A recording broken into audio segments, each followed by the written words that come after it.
So do you want to start? What did you notice? I'll start asking you. How about that? What did you notice or observe in yourself and in your body during the yoga session?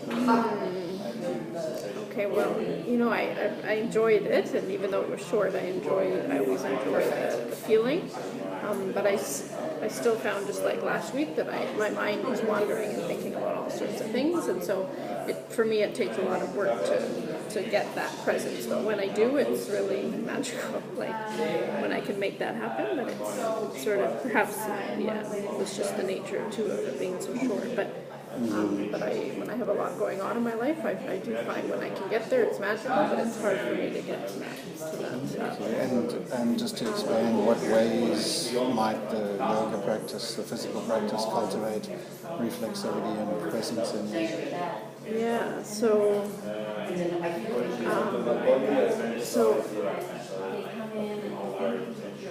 sorry, Sarah, can I just clarify the second question? So do you mean while you're doing the yoga or in your life in general, like when you're not to cultivate the reflexivity? The second one? Yeah. In the bigger picture. Okay. So if you have that practice and if you're doing it, right, how could it cultivate play into other those? parts of your life? And it's a really good question, Like because basically reflection, and is what you mean here. Yeah. Cultivate. So what I'm curious about is, do you see it as something that you just feel it in the moment, or can you see how doing that would have impacts beyond the moment?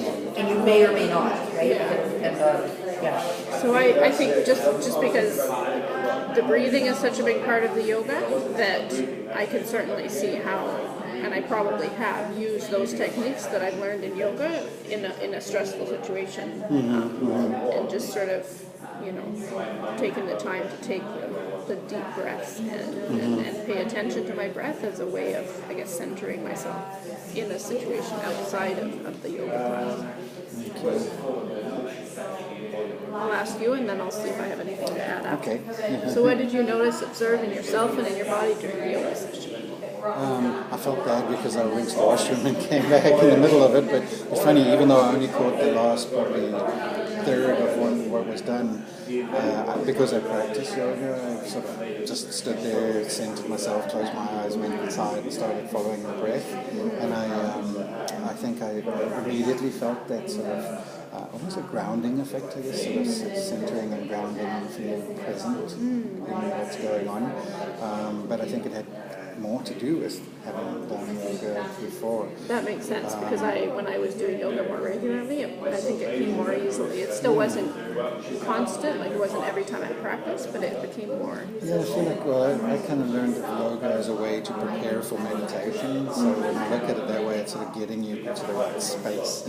So I agree with you, when I've practiced more regularly, right at the moment I haven't been practicing as often as I'd like to, and I don't get there as quickly, but even so, I still felt in those few minutes that I was going to that place of being predisposed to introspection, so to move to the second one, in what ways the physical practice can cultivate reflexivity and presence. I think in order to be reflective, we need a certain level of groundedness and I think embodied sense of awareness and perception. So I always think of how our bodies take on so much of it. Makes me think of Michel Foucault's idea of what he calls biopower and how power differentials are embodied by us. So I think about it as a way of sort of putting aside all those external expectations on our physical self while we remain present with the yogic practice. So being there would allow us then to open the space for the reflective practice to kick in, and so I think it's sort of the other way around, right? Is cultivate presence and allow reflexivity, because I feel like it's being present that allows me to be more reflective, and then by working with that reflective knowledge, reflexivity comes in, because reflexivity is sort of putting into action what we've learned from the reflective practice. So you've noticed this then in other aspects of your life as a result of For practicing? sure. I mean, it's funny because I practiced yoga for about 10 years, In the last 6 months, however, I've hardly practiced much at all. I'm noticing my sciatica and lower back problems coming back from 28 years of rugby. I'm noticing tension, I'm noticing my energy levels down, all of this from not doing my simple once a week practice. And this has helped me to motivate myself to get back into it, and I have no excuse. My partner's a yoga teacher. I could practice every day with her if I wanted to. But I think just even that once a week is sort of makes I think it makes one able to go into that reflective, introspective space without being distracted. And the more regular we practice, not necessarily the more we practice yoga, but the more regular practice, and I think that's a key piece, is that it's, even if it's just once a week, it's once a week. It's a practice. It's a practice. Yeah. One thing I always like is when the yoga teacher says, like, if thoughts come into your head, just accept them, like, while you're practicing, just accept them, and then try, I guess, to let them go or whatever, but yeah, it's just sort of like, rather than just feeling bad or trying to shut it out completely, like accept what's coming, but then observe let it. Flow through. Yeah. Sort of like the breath. I think that's where Sarah's analogy of the ocean, that the breath is like an ocean, so these thoughts rise and distract us, and then they ebb and they flow and they ebb like a tide, like a wave on the beach.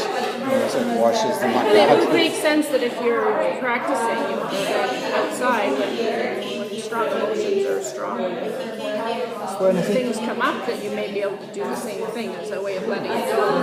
And I think there's a parallel between what yoga does for us from the point of view of centering, finding that natural flow of cognition and emotion that is the play of who we are. And being able to find that when we want to, so maybe not for yoga, but because we're regular practitioners of yoga, when we want to sit down and do some reflective introspection about our work or about our studies, our research, we're more able to go to that place because we've practiced going to that place. Not for any particular purpose, but we can use it now for our research or our studies. I think it's interesting because we often think of yoga as that type of centering activity, but in my, I don't think it has to be yoga. For me, yoga works well for that, but for example, my husband, he's a long distance runner, and he says great ideas, like he's, maybe something's been nagging at him and the answer comes to him while he's running, so he tends to be, I think, quite present and reflexive through that practice. So, and again, for him it is a practice and something that he does regularly, and so I think it could be a different type of physical practice, or perhaps even different activity. I wonder, this brings me back to the biopower concept from Foucault, is that idea of we tend to separate mind and body, whereas they inherently connected. I haven't seen too many minds without bodies, or vice versa. Well, maybe a few bodies without minds, but we won't go. But when you think about it, it's building that bridge, and I find that so cool because the word yoga comes from the Sanskrit word yoke, which was over the back of the ox, which also is the same word as bridge because it's the same shape, and it meant the bridge between the mind and the body. So it's using the body to create the right atmosphere for the mind to do the work it needs to do. It's using the mind to create the right atmosphere for the body to do the work it needs to do. And, I think finding that balance between mind and body is something that in our Western way of thinking, it's like, okay, it doesn't matter, sit in the uncomfortable chair, don't eat anything, just suffer while you're getting all your thoughts down because they're more important than your physical self.